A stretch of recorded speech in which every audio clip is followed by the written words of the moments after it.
Hi friends, ఇంకా అందమైన blouse డిజైన్ని ఏ విధంగా స్టిచ్ చేయాలో చూపిస్తాను.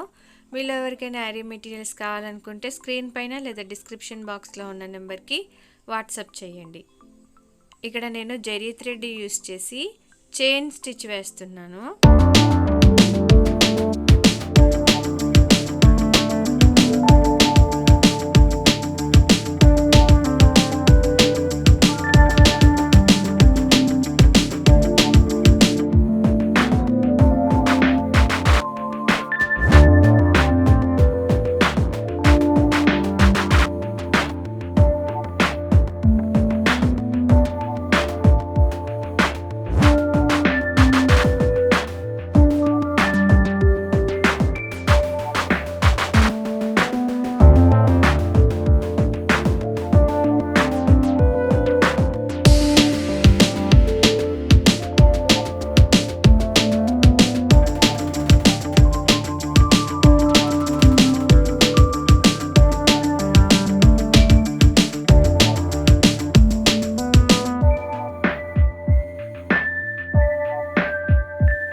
లేదా జిగ్జాగ్ స్టిచ్ వేసిన చివర్లు క్లాత్ అనేది బ్లాకిష్ ఉంటుంది, కొంచెం అక్కడక్కడ కూడా థ్రెడ్ కట్ అయిపోతుంది కదా. అందుకని మనము ఓన్లీ చైన్ స్టిచ్ వేసేసుకొని క్లాత్ కట్ చేసిన తర్వాత మీరు ఈ స్మాల్ జిగ్జాగ్ స్టిచ్ని క్రిస్ క్రాస్ స్టిచ్ని చేసుకోండి. ఈ విధంగా చేసుకుంటే మీకు ఆ బ్లాకిష్ కలరు కనిపించదు, వర్క్ కూడా చాలా నీట్గా అందంగా ఉంటుంది. సో ఈ విధంగా ట్రై చేసి చూడండి. ఈ శారీ కట్ వర్క్ అనేది చాలా అందంగా ఉంది.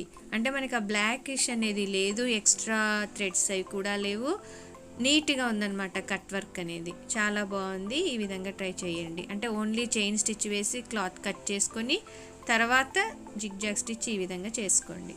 మనం ఈ డిజైన్ 3/4 హ్యాండ్స్కి వేసుకుంటాం. హ్యాండ్స్ పార్ట్ కాబట్టి అలా వదిలేసినా పర్వాలేదు, మ్యాచింగ్ కలర్ అయినా వేసుకోవచ్చు.